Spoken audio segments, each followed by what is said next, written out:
একবার জনাবে রাসূলুল্লাহ সাল্লাল্লাহু আলাইহি সাল্লাম মসজিদের মধ্যে তশরিফ নিলাম, মুসাল্লার জন্য তশরিফ নিলাম, নামাজ পড়ার জন্য মসজিদের মধ্যে তশরিফ নিলাম। তখন মসজিদের মধ্যে দেখলাম কিছু মানুষের জোরে হাসি ঠাট্টা করতাম। তখন জনাবে রাসূলুল্লাহ সাল্লাল্লাহু আলাইহি সাল্লাম ফরমাইলা যে যদি लज्जत रे मिटाने वाला वस्तु अर्थात मौत रे বেশি বেশি याद करता है তাহলে ইলাহান হাসি ঠাট্টা করার ইরাদাও করলায় না অনেক।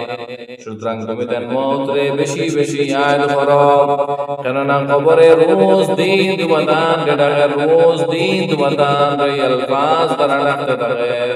কবরে রোজ দিন কয় আনা বাইতুল কুরবান, আনা বাইতুদ দুন, আনা বাইতুল ওয়াহদা, আনা বাইতুত তুরাব, আনা বাইতুত দুদ। খবর হয় আমি আজ আমি অপরিচিত ঘর, আমি তনহাই ঘর, আমি একাকিত্বর ঘর, আমি কিড়া মাকড়ের ঘর, আমি মাটির ঘর। রোজ দিন মানুষের খবর করে ইয়া আইয়ুহান নাস, এই মানুষেরা আমি কিড়া মাকড়ের ঘর, আমি মাটির ঘর, আমি অপরিচিত ঘর।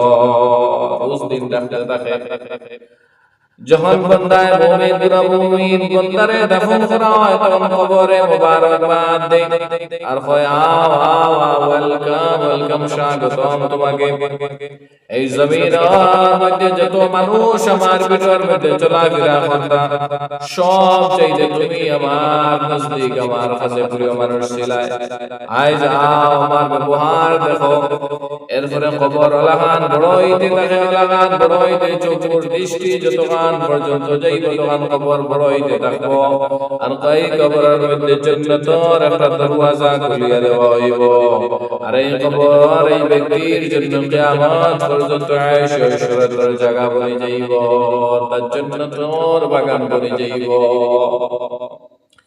আর যখন কোন কাফির ফাসিক মুনাফিক রে কবর দেওয়া হবে, কবরের মধ্যে দাফন করা হবে, তখন কবরে কইব তুমি আওয়া তোমার নাম, তুমি আওয়া নাম মুবারক হইছে।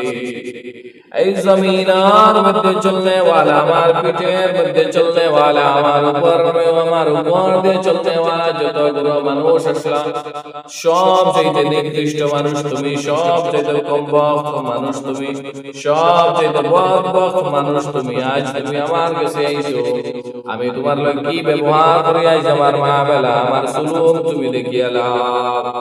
এরপরে কবরে ওলা খান চাপ মারবো, ওলা খান চাপ মারবো যে এক সাইডের পাঁচড়ের হাড্ডি অন্য সাইডের দিকে ঢুকিয়ে যাইব।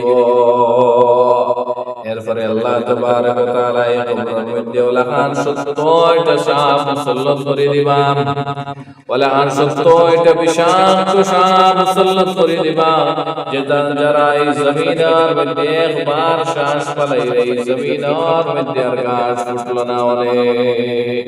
এই সাপগুলা কিয়ামত পর্যন্ত এই ব্যক্তির আক্রমণ করতে থাকবো, কিয়ামত পর্যন্ত এই ব্যক্তির আক্রমণ করতে থাকবো, চুবল মারতে থাকবো, আমরা যেটা খামড় মারতে থাকবো, বিষাক্ত আকারে নীল চেহারা থাকবো, ভয়ঙ্কর অবস্থা। এমন ভাবে কবরে ঝাঁপ মারবে যে ফাতিয়ার হাড্ডি এক সাইডের হাড্ডি অন্য সাইডের গলার ঢুকিয়ে যায়, গলা ধরে ঝাঁপ আর গলা ধরে দাবাই। তুমি কাফির গুনাহগার হয়ে মারা যাও, মন ভয়ঙ্কর তোমার অবস্থা। আর যদি মুমিন বনিয়ে যাও খবর হয় বাও তোমার সুস্বাগতম, आओ তুমি আইতে দেরি জান্নাত বানাইতে দেরি না, आओ জলদি आओ তোমার জান্নাতের মধ্যে आओ, তোমার স্থায়ী জায়গা তুমি চলে आओ, তোমার ঘর বাড়ি যখন চলে आओ।